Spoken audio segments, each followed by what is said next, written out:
Ladies and gentlemen, the good thing about this person who is up next is that last year she was an attendee, just like some of you are still applying, and she was asking questions. Like I remember she asked a question or two during her presentation.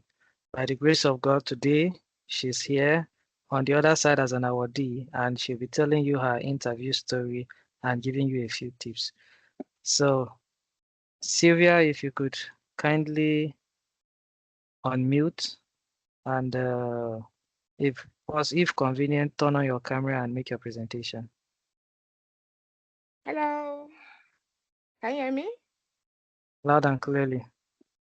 Okay, good evening, everyone. My name is Sylvia. Yeah, as Ash said earlier, last year I was a student sitting down there listening to people that presented, and today I'm here. So let's just get into it. I got my scholarship last year, my award last year, but it was not the first time I applied. I started applying for PTDF since 2019. So it was like 2019, 2020, 2021, 2022, 2023, 2024, 6 years before I got it. But the good thing about it was that all the time of applying, I didn't have a platform that could tell me what I was doing wrong. I was just applying and applying and applying. Some of them I got um offered to I got scheduled for the interview, some I didn't.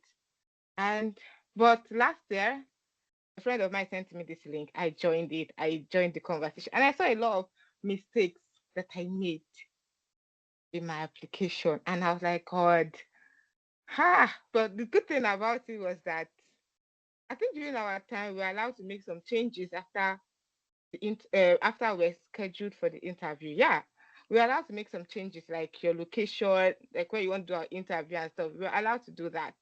So yeah, I could resubmit my SOP. I don't even know how that happened, but I could resubmit my SOP. So I immediately went to work on it. I worked on it and I resubmitted. I changed my location. So I'm just shocked why people are not able to do that this year. But during my turn last year, we were able to do that. So I changed my location, I changed my SOP, and that's what I took to the interview. Yes.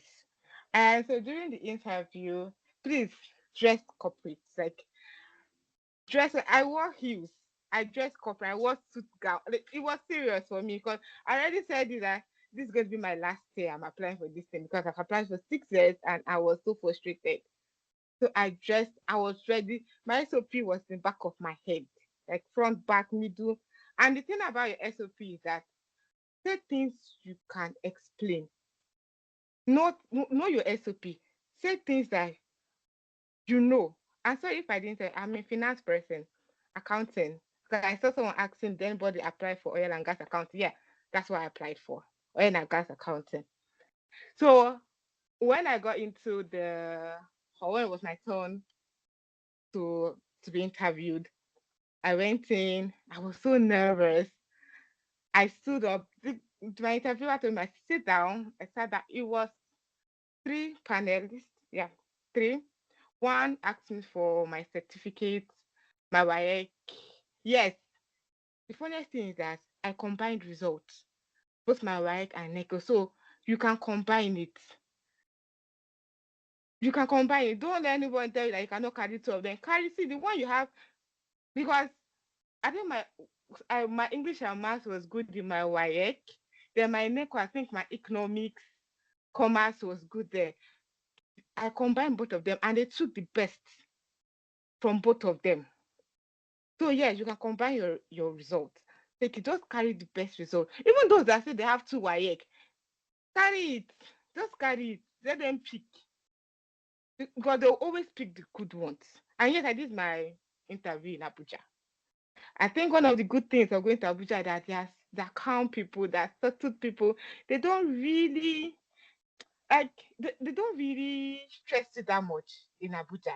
I guess that's a good thing because in Abuja it's like a formal and informal meeting. Like they're not too like too straightforward. Like it's not like tug of war. They try to make you relax, try to make you calm.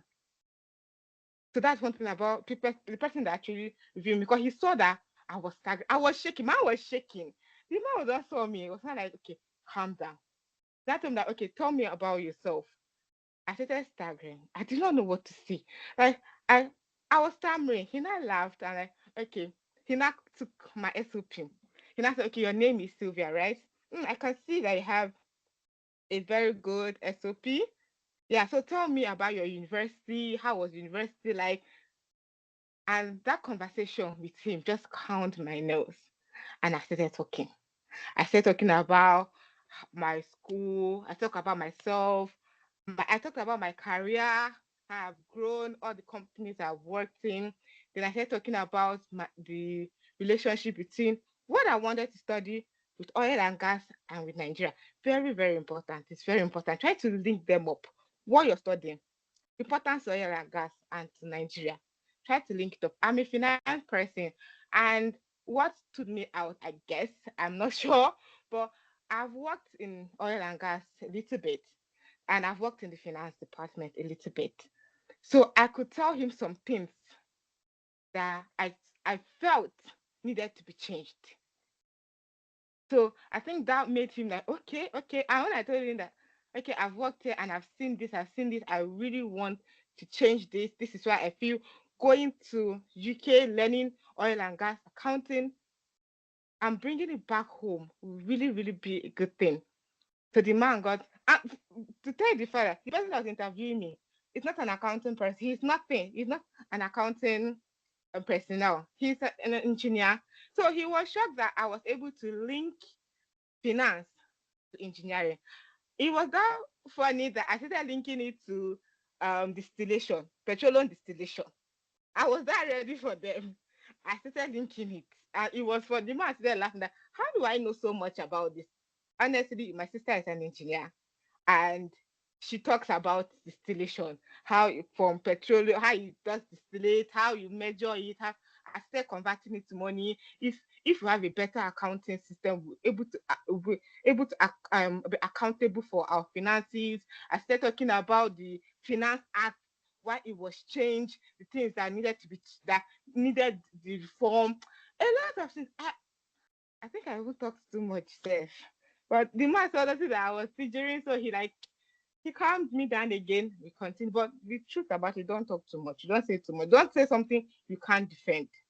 I think that's what helped me because everything I said, I knew how to back it up. I knew how to defend it. So yeah, that finished. Then what else? Then yeah, he asked me that question of, will I want to come back to my country? I'll say yes. I told him yes, obviously. I'm going to come back because I've seen how Nigeria needs this person now. We really need it. So try to convince them. Always try to convince because funny how the person interviewing you might know nothing about your field. So that's the most frustrating part when he knows nothing about your field. So just try to just give them that make them be convinced that just convince them. Honestly, that's all you need to do. Convince them, show them that you know what you're saying, you know everything about it. It just gives them that, okay, okay, she knows it. She's good. She's good. Like the guy was just ticking. The other guy that was just ticking. I said, son that are ticking. Okay. So what else? What? Yeah, I went. Okay, I did my interview in Abuja. The panel I've said this. My challenges. Okay, one of the challenges I faced was my documents. I didn't arrange it well. I didn't even have all of them with me. Yes, that was a challenge. But still, I say thank God I'm here. I didn't have all my documents with me. And I want to talk something. I want to say something about professional courses for my field. You only have two. For an accountant, you only have ICA and ACCA. I'm not chartered. I'm not chartered at all. So, but for ICANN, let me tell you, people that are writing ICANN, you can go to the ICANN office and they say later for you as a member. So if you're not yet chartered for ICANN, go to the ICANN office in wherever state you are. You have the right to collect a letter. It's with that letterhead, it shows that you're a student. a student member.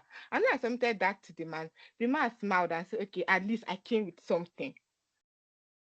Then I'm also a student of ACCA. ACCA, I printed out my profile. I screenshotted it and printed it out. So that's for because I know that a lot of people in the accounting firm looking for engineering certificate or into engineering. If they start asking questions on that field, can you answer it? You can't. So please go with a certificate or membership that you can defend. Because I have someone that got one certificate. I can't remember. And the person that was interviewing him was also a member of that place. And he was asking him questions about the association. He could not answer it. So why carry a certificate, a membership that at least you don't know one or two things inside? So for me, that's what I did. I went to ICANN office. They gave me the letter for my ACCA. I screenshotted my profile and I put it there. That's what I did.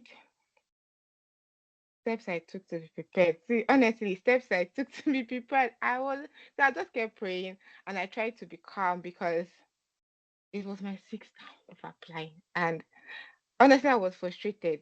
I was actually frustrated that I've applied for a very, very long time. I kept applying and applying, I didn't get it. But this I just prayed to God and say, God, see, this is in your hand. And I'm also happy that I got that link to the PTDF group because that group really helped me a lot. It helped me 100%. It helped me a lot.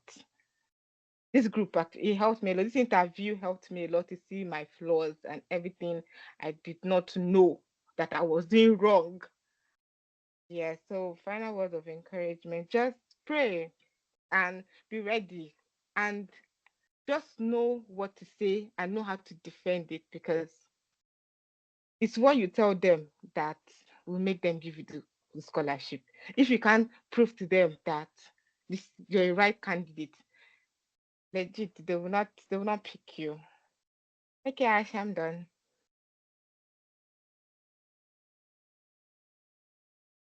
Okay, thank you so much, Sylvia, for your presentation. I know those who belong to the non-STEM courses, the economics and the finance side, must have been full of jubilation that they have finally seen someone from their side come and talk to them. So thank you so much.